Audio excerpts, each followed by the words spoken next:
have actually done quite a bit of business, and I think it's quite good stuff. Sometimes you're a fire, sometimes you're a ghost. Sometimes you can give me all the things that I love most. Sometimes you're a queen, sometimes you're a curse, and sometimes a whole lot worse. Yeah, nobody's quite like you.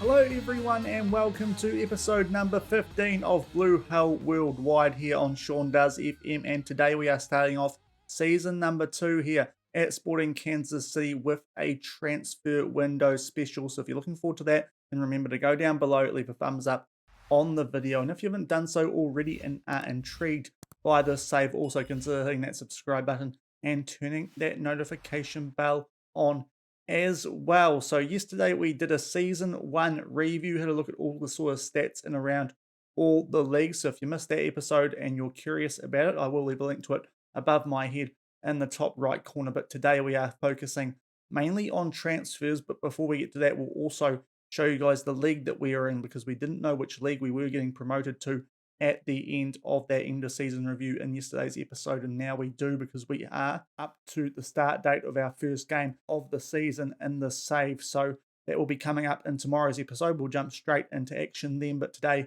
we're going to run you guys through the transfers and the league that we are in. So that's what the club looks like. You can see the media predictions not very good for the league that we have been promoted to here after winning the MLS league in the third tier of this World Super League database last season, but we have been promoted to the Brasileiro Serie A. Boca Juniors won this last year but missed out in their promotion playoffs, so they are still here. That means we have not got any relegated teams from the Premier League in this division, which is quite nice. It would have been a bit challenging if we had someone like Chelsea popping down into this division, but this is where we have ended up. It's a very American feeling league. There's a few familiar faces to us from our Hexagon challenge where we finished it in Mexico, Monterrey, who we managed, Club America, and even Atletico Nacional, who we took to the Copa Libertadores nice and early in that save. So it's a good mix of North American and South American teams in this division. So that's what we've got to match it with.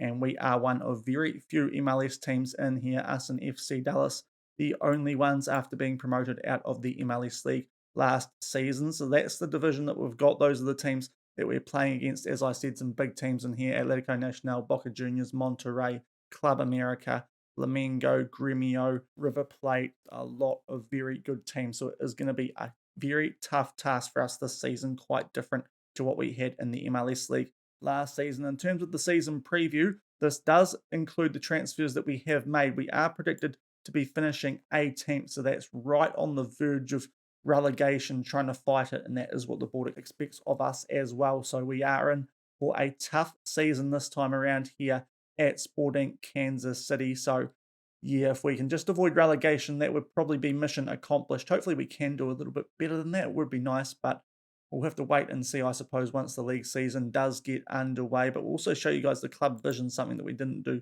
yesterday because it wasn't here in yesterday's episode. The top things, all very similar to last season. They have added that they would favour us to play attacking football. I couldn't get them to get rid of one of play attacking football or play counter attacking football, so we just went with attacking football. But hopefully that's not too big of an issue because it's only a favoured thing. But 5-year plan, still very similar to what we had last season. In terms of the competitions that we do have here at SKC this season, as I said, Brasileiro Serie A, we need to try and fight bravely against relegation. The FA Cup, we would hopefully reach the 8th round, so that's a step further than we went last year. The Super League Cup reached the 2nd round. Of course, we got knocked down in the 1st round last time around. And the Champions League, which is actually our first competition that we are in, is just be competitive. So based on those objectives, they don't have much hope for us to perform very well this year. Hopefully we can prove those wrong, but yeah, we'll have to see what we can do. Obviously, the focus is trying to stay in the 2nd tier Super League 1 league, the tier below the Premier League, and anything above that would be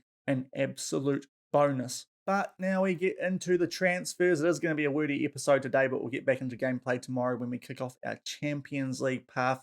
First round qualifying game over 2 legs against Real Sociedad, which will be a tough test for us there. But today, all about transfers, and we're going to go through them in chronological order. So this transfer was listed as being last season, but it was right at the start of this window. Our backup goalkeeper from last season, Kendall McIntosh, we decided to let him go. You can see the scout summary. We weren't overly keen on him with that 2.5-star potential that he did have, 2-star ability when he was at the club, and we let him go to Inter. So he has gone up to a Premier League team, albeit into their reserves.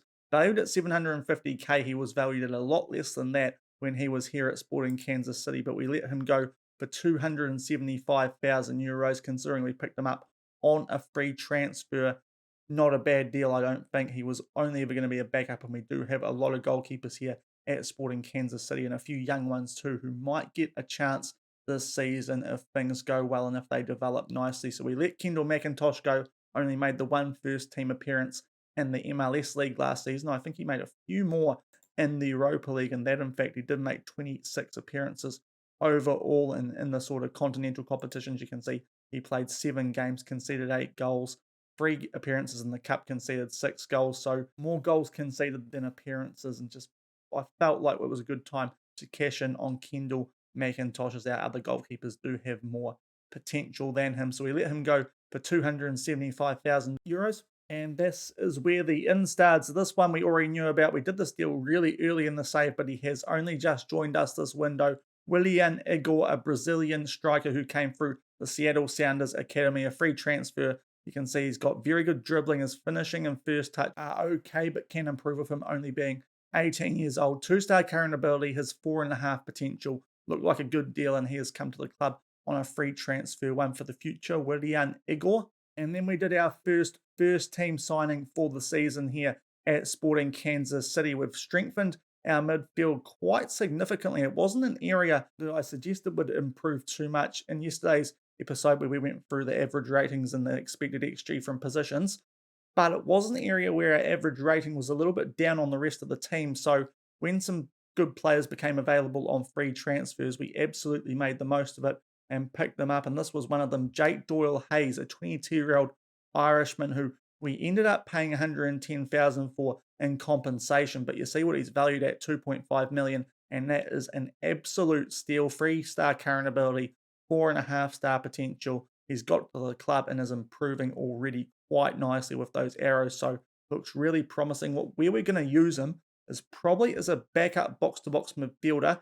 to Gianluca Busio, because Roger Espinoza, the 34-year-old Honduran who was the captain here last year, still is, but he's dropped down to 2-star current ability and looks like he is starting to really hit his ceiling and go right down. So we originally bought this guy in as maybe a backup advanced playmaker and to sort of add some competition with Remy Walter, but if you look at him as a box-to-box midfielder, I think he looks quite well suited to doing that role and will be the backup to Gianluca Busio, who is actually currently away at the Olympics. So currently, for the first part of the season anyway, is going to be our starting box-to-box midfielder with Espinoza covering him. But he was a very good deal, this guy. 110,000 compensation, getting him off St. Mirren. We were at a decent season for them last season, a 7.03 average rating, and that just looked like, with the ability that he does have and potential, too good a deal to turn down. And off the back of that, we made another sale. This is one of our backup wingbacks from last season. He was mainly there as the second, third choice left back, and that was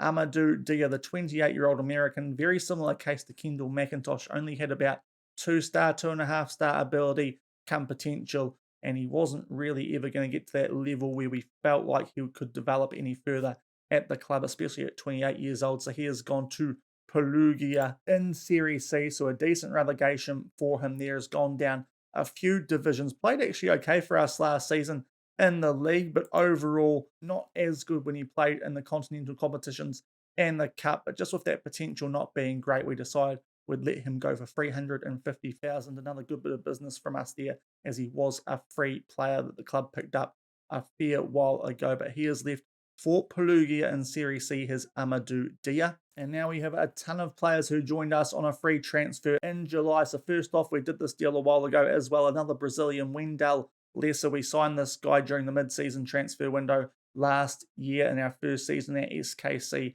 Has just joined us. He's going to be around the reserves, the 19-year-old. You can see he's got very good potential, and hopefully he'll develop into something quite good after we picked him up for free from Botafogo, where he didn't actually make an appearance, so has yet to play a game in this universe at all, or in real life at all, according to this, but it does look like he's got quite a bit of potential, and to pick him up for a free, I felt it was worth the punt with that potential that he does have the midfielder Wendell Lesser. And off the back of that, we picked up another free transfer, this time from our affiliate club as Liverpool. Let Yasser Larouci go. This is a guy who I'm somewhat familiar with in real life. A couple of seasons ago when they were on a tour of America and whatnot, where Liverpool, this guy did look a wee bit promising playing in the left back role. That's where we are training him up, but he's probably going to leave us on loan this season anyway, because we promised him he could go out on loan and get some first team football to try and develop a bit more. But he's got 4.5-star potential, is quite exciting with some good stats there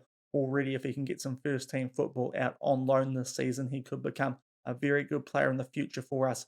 Could the French wing back come winger? You can see very versatile. He's got a very good left foot, not so much a right foot, so it's probably going to be better suited down the left-hand side for us. That's why I do like him as a left back. Hopefully he can develop quite nicely here, can the Frenchman.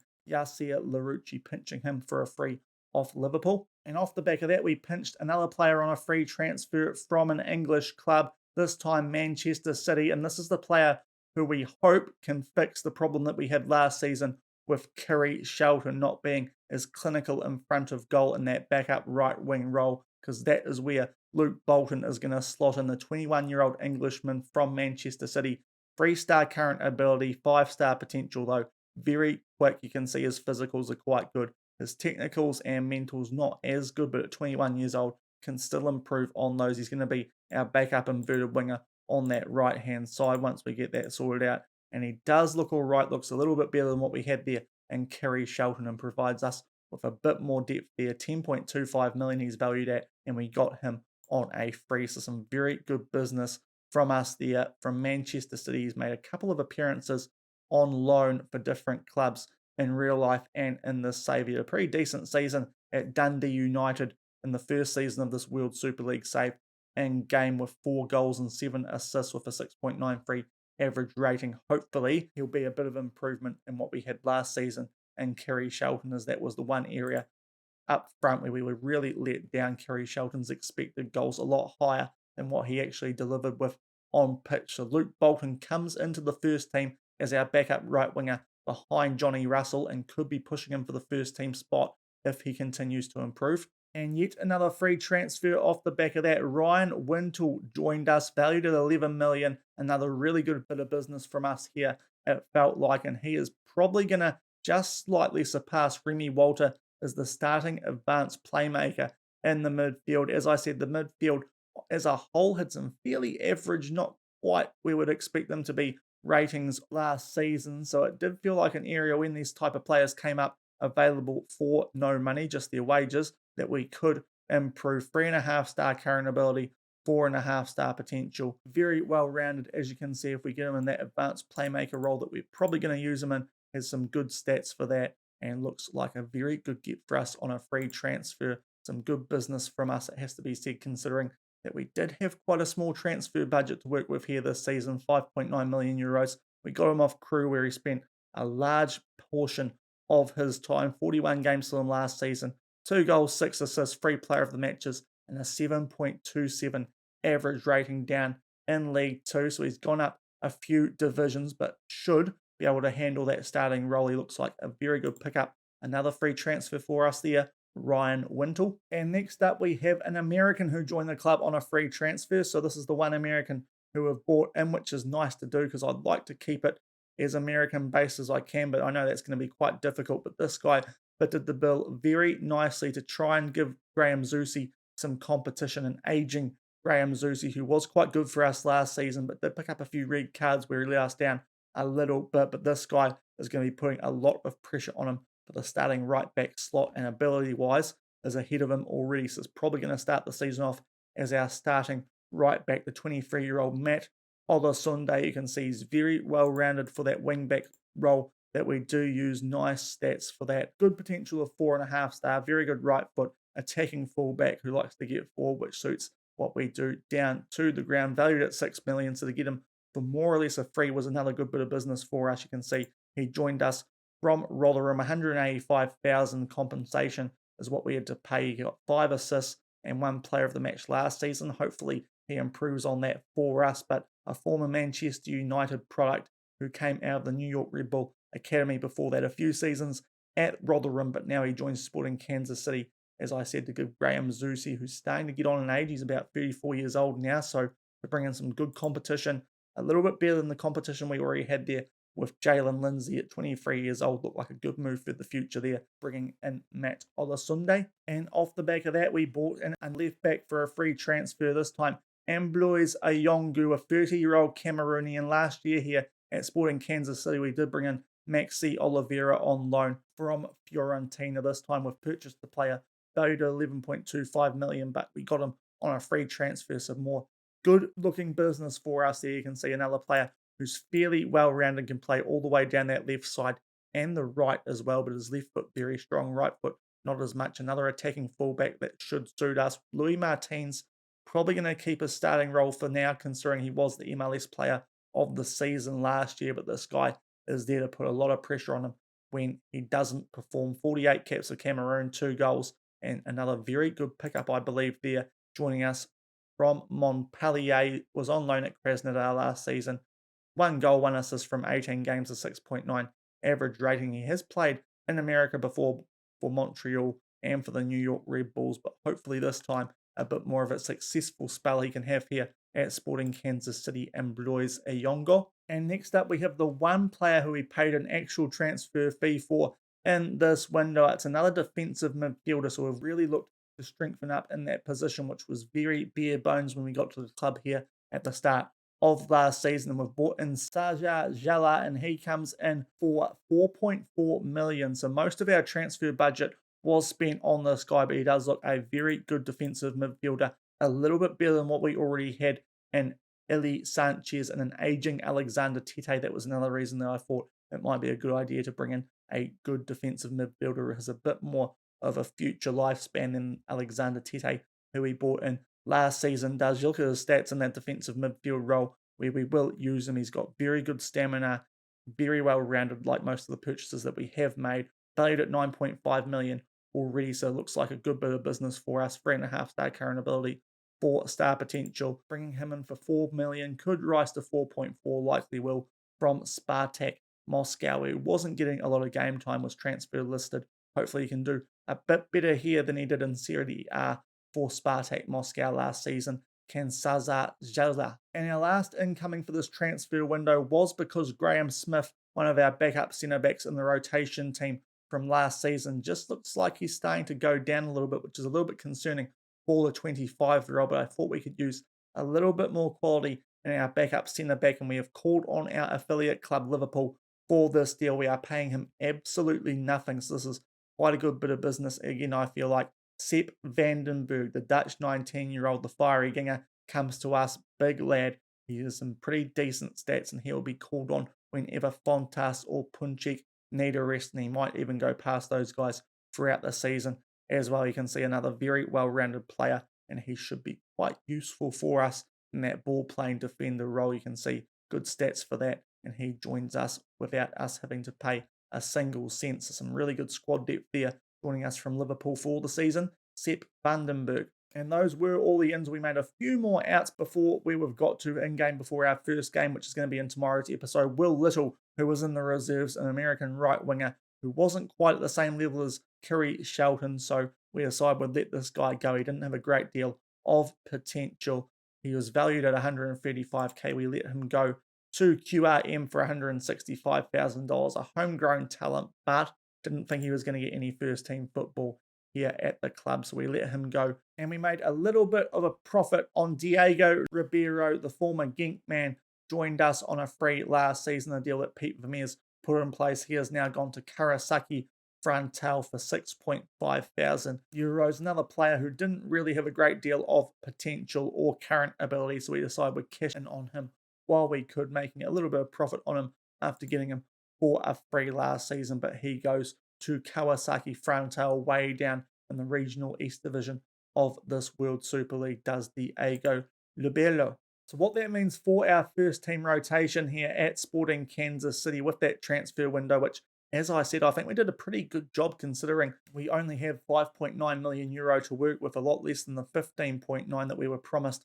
earlier last season. So we did a decent job there considering the rug got pulled out from under us somewhat. And this is what our first choice team does now look like. So there's only really about 3 changes in this team. Olasunde coming in for Graham Zusi. We'll see how he performs. We can always put Zeus back in there, but as I said, he's 34 years old now, still on the improve, so maybe I'm a little bit harsh getting him out of the first team, but Olasunde, a lot younger, definitely a lot better off in the physicals, and hopefully he can make that right back spot his own. So he comes into the first team, and the midfield gets a bit of a shuffle around as well, with Jala coming in for Ili Sanchez, and also Wintle coming in for Remy Walter as well. Players who are just a little bit better than what we already had in there. And on free transfers, I wasn't going to turn down the opportunity to strengthen the squad depth here at Sporting Kansas City. So when we're full fitness, there's only 3 changes to the first team that we did have here last season, starting 11-wise. However, when we do start the season in tomorrow's episode, Gianluca Busio currently away with the United States Olympic team, so he's not going to be around until early August when the proper season starts in the league. And Alan Pulido is away at the Gold Cup for Mexico as well, so he's going to be missing for the Champions League qualifiers as well. So what that means come tomorrow is that Doyle Hayes will come in there for Busio. Espinoza will come back onto the bench for him. And in terms of striking options, I think what we're going to do, with Wilson Harris having picked up a niggle in the preseason, he's not quite ready for a full match of football. You can see he's only recommended for 45 minutes of football. So he'll come onto the bench for Tyler Freeman. And what we'll do is we'll give our young youth intake player, Anthony Reyes, a chance to stake his claim. I'm really hopeful this guy can prove to be a useful backup striking option along with Wilson Harris for us in behind.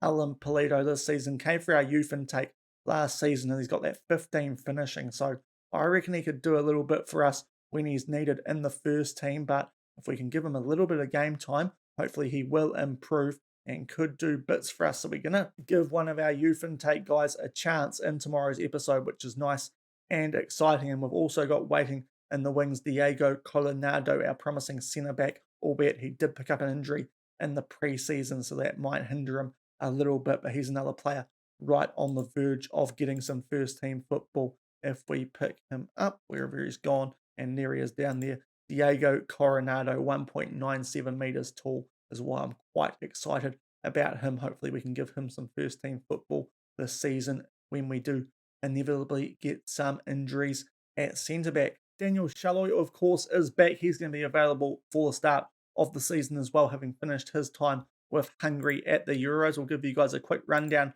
of what happened there, if we can just go find the schedule and what they did. They did play in the Euros, and you look at their group, and they were one of 3 teams who got out of Group F. The team who missed out were Germany in a group of Hungary, Norway, and the Czech Republic. So that was a bit of a shocker, but Hungary topping that group. So a good performance from Daniel and his boys there. But unfortunately, you make your way through to the second round, and Hungary did get knocked out. Where are they? Still looking for them by Croatia 1-0. So Hungary missing out on that. We make our way forward to the final, and France did win the 2020/2021 Euros in the save, so not very reflective of real life, but they did beat Belgium 1-0 at the final at Wembley. The semi-final teams that got knocked out there were Portugal and Spain. I did see also that England have now sacked Gareth Southgate after a poor performance in this tournament. They also went out in the second round to Spain, so